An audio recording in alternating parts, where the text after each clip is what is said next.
So mom to 2 kiddos. We live on the east side of St. Paul with our 4 animals.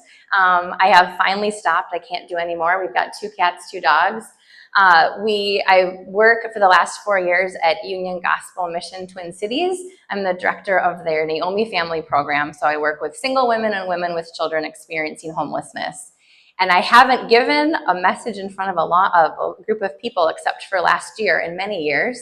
Because prior to that, for over a decade, I worked with teenagers, and that's where I spoke in front of crowds all the time. But my audiences were always teens. So please keep that in mind when I'm speaking. I try to translate, but I'm much more comfortable in front of youth. And then prior to that, I was a 2nd grade teacher for many years. God just slowly moves me up. It was the younger ones to the teens to the full family. So we will see what he has in store. But that's just a little bit about me. And yeah, God is good. I pray that whatever he has to say, you hear, and whatever is not of him just falls away. I wanted to start, we will dive into 1 Corinthians chapter 13, verse 6, but I have a few things I wanted to say before we got there. And the first is that I wanted to read from John chapter 13, verses 34 to 35.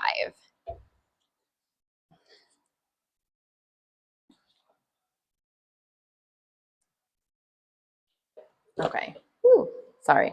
It sometimes gets trickier. Maybe, yeah, we can put it up a little bit. That's good. Thank you. It says, I give you a new command. Love one another just as I have loved you. You are also to love one another. By this, everyone will know that you are my disciples if you love one another. I loved hearing that what you were speaking on all summer was love, because that verse says that people should experience Jesus through the way we love, which means it seems like it's a really, really important thing for us to really work through. Now, I have been told that I love people well.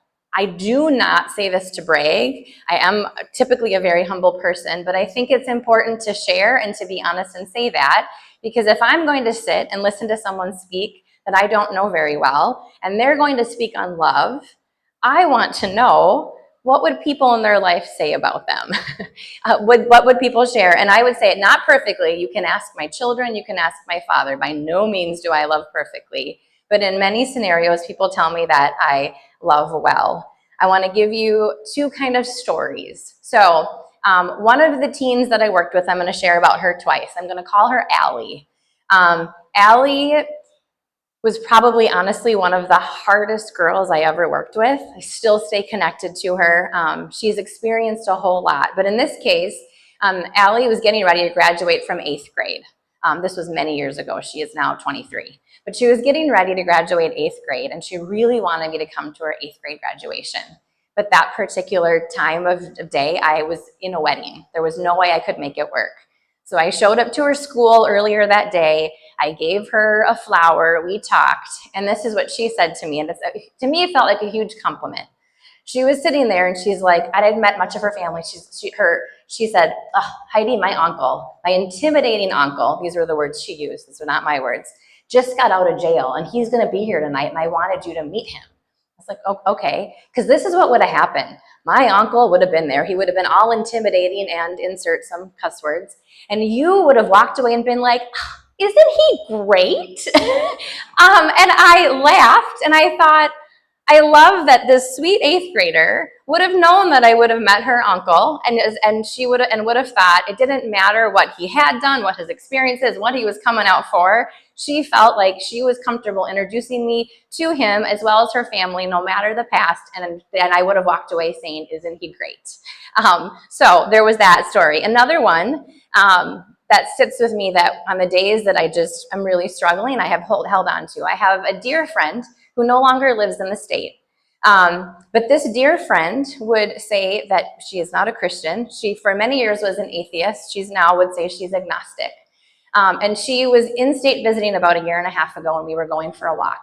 And she was talking about how she had recently been around a group of people that were talking about how frustrated they were with people, with Christians, claiming they were loving, but doing certain things. And she was going on and on. She goes, and I stopped them and I said, I don't know where I'm at with anything. And I'm going to actually tear up saying this, but I have this friend in Minnesota, and I don't agree with everything she says. But she's a Christian, and I watch her love. So I know not all Christians are bad. And I just sat there thinking, what a gift. Somebody I see only every few years, and we text on the phone and talk, that in that group of people, she didn't immediately just shut off all Christians are bad based upon some negative experiences because of an interaction she'd had. So I state that of, I think, how we love is so important, because I have worked with people who are so turned off by Jesus because they've had experiences with people saying they love Jesus and feeling so uncared for. And then it's been so confusing. So I think it's important. So I think some questions that can be good to ask yourself throughout this summer as you're diving in, I think it's good for us to reflect regularly is, do people feel loved when they're around us? When they're around me, do people feel loved? Would those closest to me describe me as loving? And does my love point people toward Jesus? So that's point one before we get to where I'm going. Love is seen. It is seen before anything else. The next point is that love flows from the heart. Love is formed. So Luke, and I'm going to read this, Luke chapter 6, verses 43 to 46, and I get to see. It says, a good tree doesn't produce bad fruit. On the other hand, a bad tree doesn't produce good fruit. For each tree is known by its own fruit.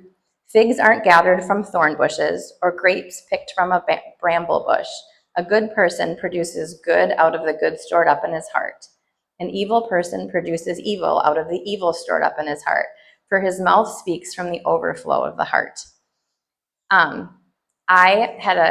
I was teaching second grade, I had a student, sweet Abdisa. Abdisa just was in your space all the time. Just wanted to every day, when he would come in, I knew he was gonna run up to me, Miss Hall, Miss Hall, Miss Hall, and I was gonna shake. And I always had to think through, if I had coffee, where my coffee was, because multiple times a week he would come running in and my coffee would end up spilling because he would shake so much. So I had to always think through, how do I make sure? And that made me thinking, when I was thinking through how love overflows from the heart, that oftentimes my cup was not even full, but he would shake things enough that it would spill over those edges. And so stick with me for a moment. People don't accidentally become loving. It doesn't accidentally happen. It is something that begins long before our actions and long before the words, because it begins in the heart. So the truth is that what's in us overflows when we get shook. So if there was not coffee in that cup, if there was water in that cup, water would come out. Even if I said I was drinking coffee, it wouldn't matter. Whatever is in there is what's going to come out when we get shook, when things are shaking us. And so really diving in, before you can do any of this, it's got to be working on that inside, because what is on the inside, especially when things get hard, especially when we're shook, especially when we're having a hard day, that's what's going to come out. And if it isn't the love that we're working on inside, what's going to come out is anger. What's going to come out is bitterness. What's going to come out is deceit. Whatever that may be, what's taking root. And it does that. The first fruit of the Spirit is love. So when we are connected to the Lord and to Christ and dive in, those things will overflow.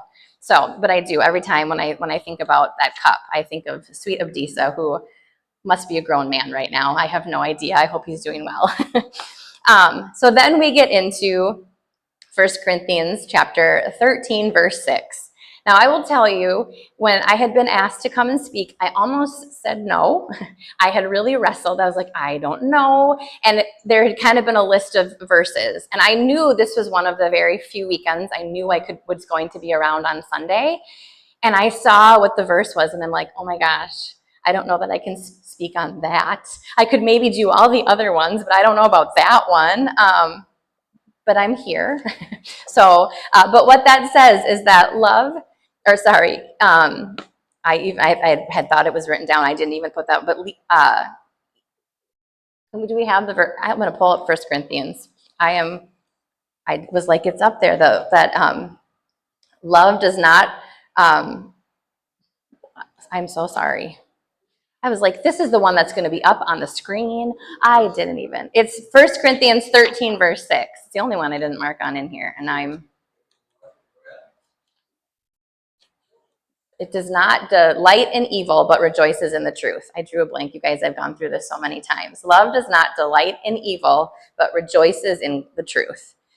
I think when we first hear that, we might go, duh. Of course, we don't delight in evil. But I think we need to take a step back because I think we all do it more than we realize. So for one, I want to think through when we first think evil, it might be, we think some of the really big things like murder or robbery or other assault, right? But that's sure, those things are evil, but it's so much more than that. Evil is anything that separates us from God, anything. Evil is anything that hurts someone made in God's image, which is all of us. So when something hurts someone, that's evil. Evil is anything that destroys trust. Evil is anything that replaces truth with a lie. So I think, as I just said, I think we often rejoice in evil without realizing it. Not because we are out to hurt people, not because we're evil people, but because I think if we're honest, sometimes, whether we want to admit it or not, sin can feel good for a moment. So there might be some times secretly we could enjoy being right and winning an argument. You see that I feel like if you're online at all, you see people putting out there, this is the thing, and they're going to have the last word, and they are right, and they are going to win whatever point and argument they have. I think that people can rejoice of sometimes seeing someone who has hurt you fail. Sometimes people inside are like, okay, it's what was coming to you. I think that sometimes we rejoice that, whether we realize it or not. Sometimes there's maybe rejoicing in gossip that makes us feel included.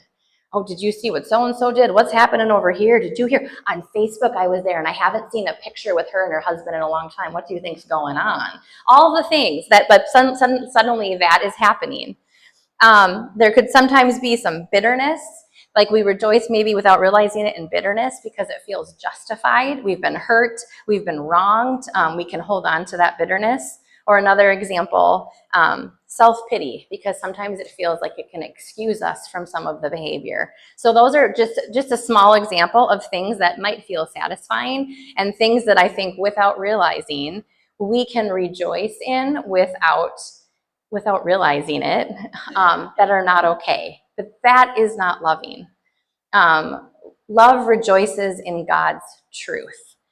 And the two parts of that, I think before we can speak truth to others, we first need to dive in and believe God's truth about ourselves.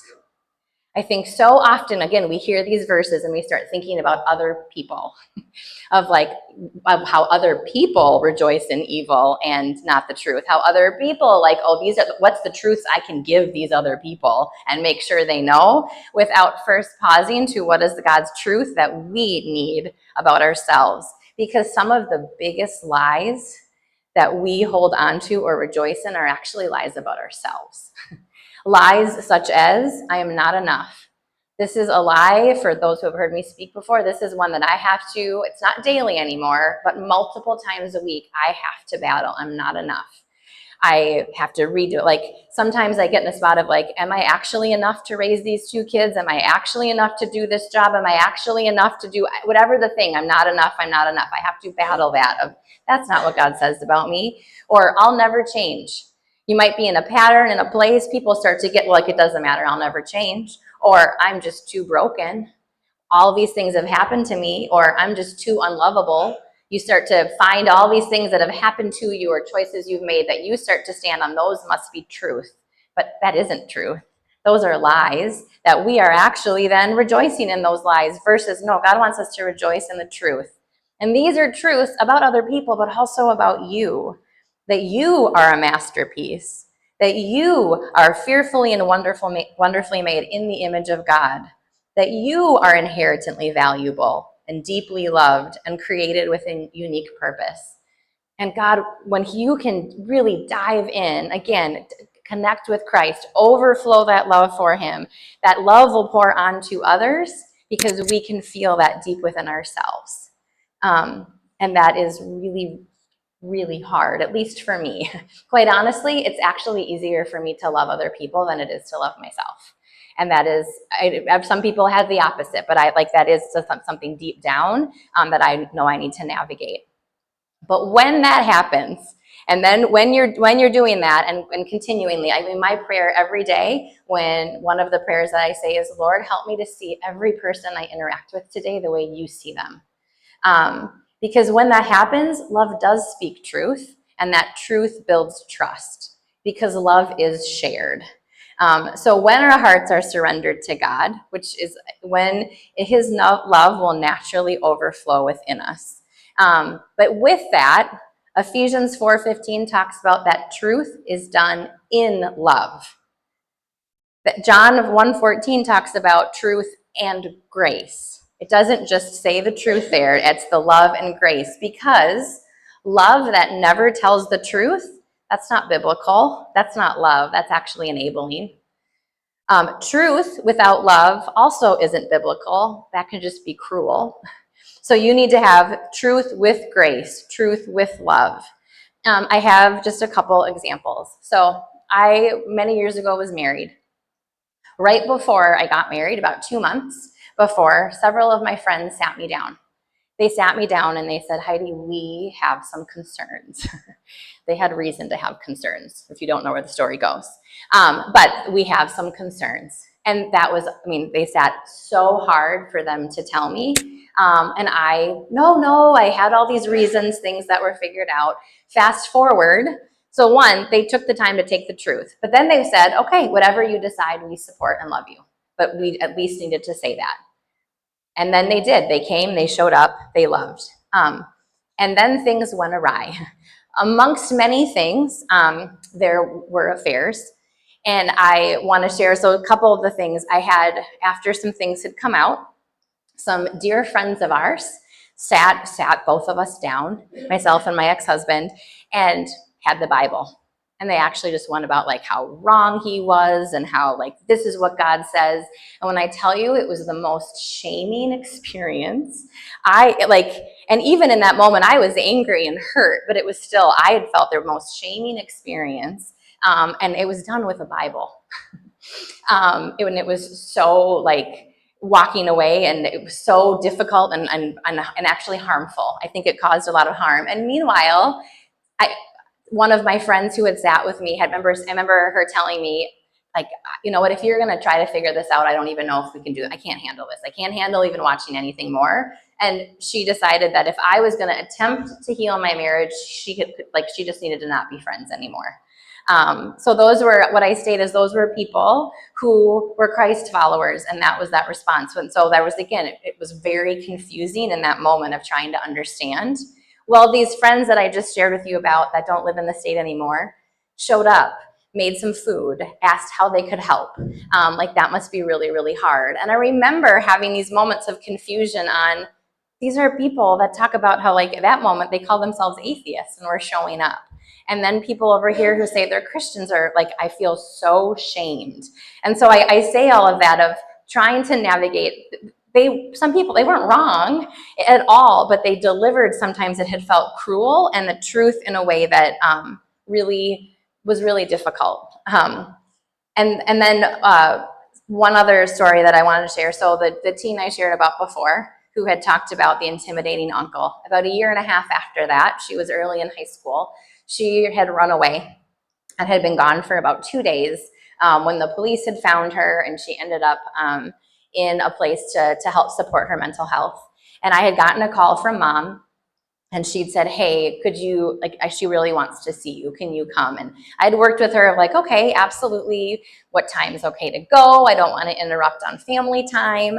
And we'd figured out a time that worked to go. Well, I showed up, and as I showed up, hours after they said they were coming, people were slowly coming. So I remember sitting there like, oh, okay, that's okay. And I'm like, do you want me to leave? I'm not trying to interrupt on any family time.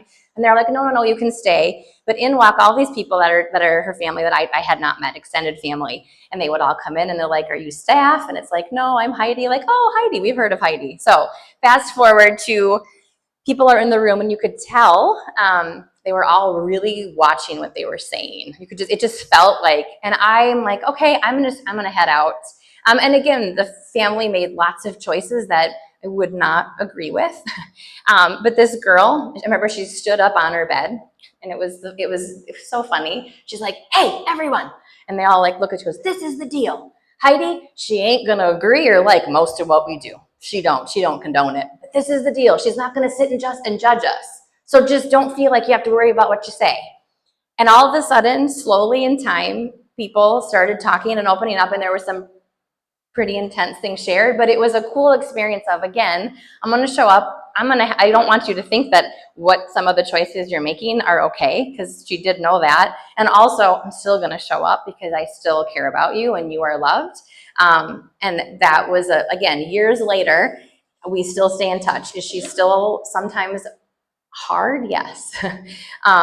So I want to just take a moment to go through a couple of things real fast that we just kind of touched on, just as little things to remember. That love is seen. People recognize Jesus by our love. I know 1 Corinthians 13 has this massive list of things, and I'm certain there are things in that like you really more naturally gravitate towards than others, and some of those things are really hard. But to really dive in and dig, because what our love shows matters. It matters more than just, in my opinion, more than just about anything else that we do. So it is seen. Love is formed. Our hearts will determine what flows out of us. So it is constantly working through, where is my heart at? Love is purified. It rejects evil and it rejoices in the truth. And love is shared. It brings God's truth to others, and it does so with grace. So it's seen, it's formed, it's purified, and it's shared. Love does not delight in evil, but it rejoices with the truth. And to end, I want to say that the cross is the ultimate picture of love refusing to rejoice in evil, because Jesus loved us too much to leave us trapped there. He gave his life so that we could live in the truth. And so we can hold on to that every day as we work daily to love all those around us better. And it is a journey. It's never done. We can all continue to grow in it. So thank you for letting me speak.